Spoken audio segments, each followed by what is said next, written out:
Welcome to a bonus lesson where we will learn to create the whiteboard effect.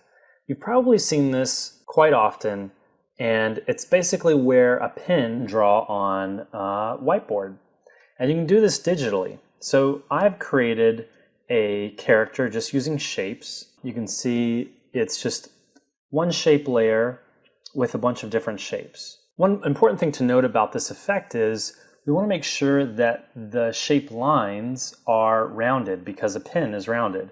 And an easy way to do that is to download this plugin that's for free, and it creates a really easy way to access creating those butt caps into round caps. Because without this plugin, you have to go through each shape layer and find it in the stroke, which is down here. And so you can imagine how tedious that would be if we had to go through each of these shape layers, where with this script, we'll just go to Window and Butt Capper, and you can switch it up. And you can hit Alt to do the connections and just a normal click to do the ends. So that's very useful. Okay, diving in, here's our character, and we want to make it look like he's being drawn on the screen. So how we're going to do that is with the stroke effect. But first, we need to, since this is a shape layer, we need to pre-compose it. Because if I was to start using the pen tool on this, it would think I'm drawing another shape and not a mask. So I need to pre-compose this layer, layer pre-compose. So we've pre-composed the man layer here. And before we get going, we need to apply the stroke effect, which I've searched for in the effects panel over here on the right. Generate stroke, and we can drag and drop that on the layer or in the effects panel over here. So it's on, and we need to choose the path is all masks. And we're going to create one mask path. So we're going to select the pen tool in the top left here, or hit G. And I'm going to start on the face. And I'm going to time lapse this out so that you don't have to watch the entire thing. But the idea is to kind of go in the middle of each of these lines and try not to cross over a one prematurely, meaning, you know, this has to represent the path of the pen. And if it goes over a section before its time, then it's going to have like kind of dotted sections, and it'll make sense once you start that you want to make sure you have a clean direction of the path and that you're pretty much lined up in the middle of it, so that when we increase the stroke width, it's not going to go out or be lopsided on one side of the stroke. We'll get started here and we'll speed this up and catch you in 1 second.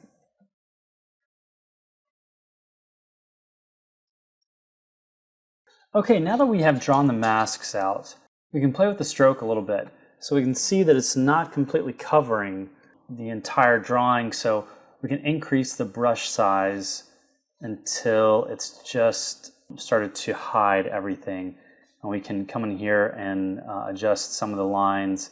So you can see we're being accurate in drawing it right in the middle of the shape can be very important.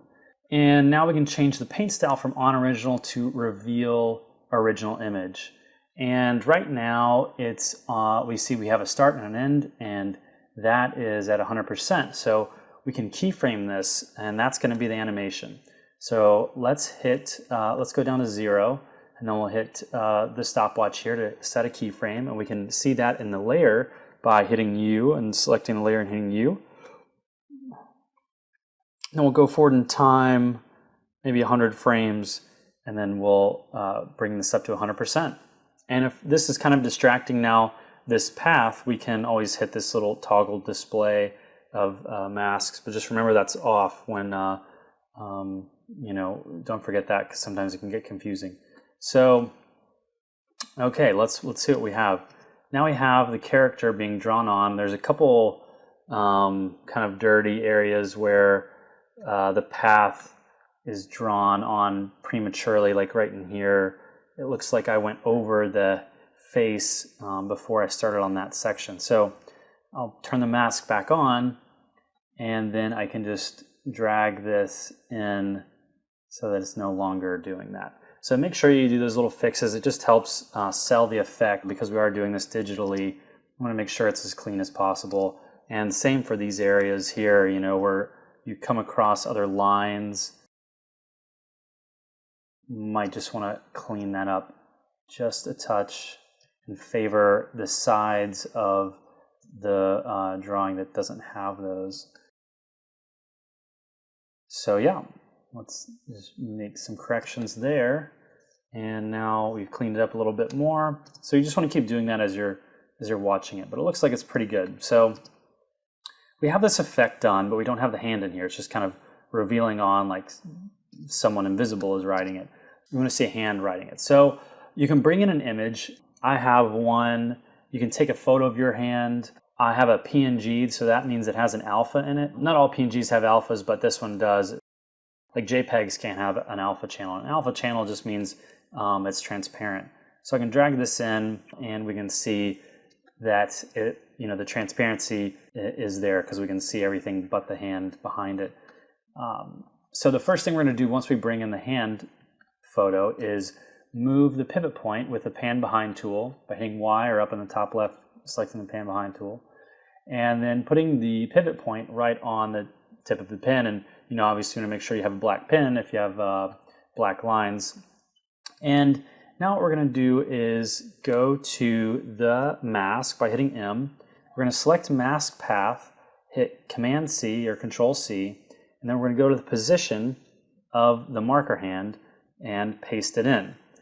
And let's select the shape layer of the man and hit U, and we can see that we've pasted in on the top layer here where the hand is, we've pasted in the animation, it looks like, of the path, but they don't match.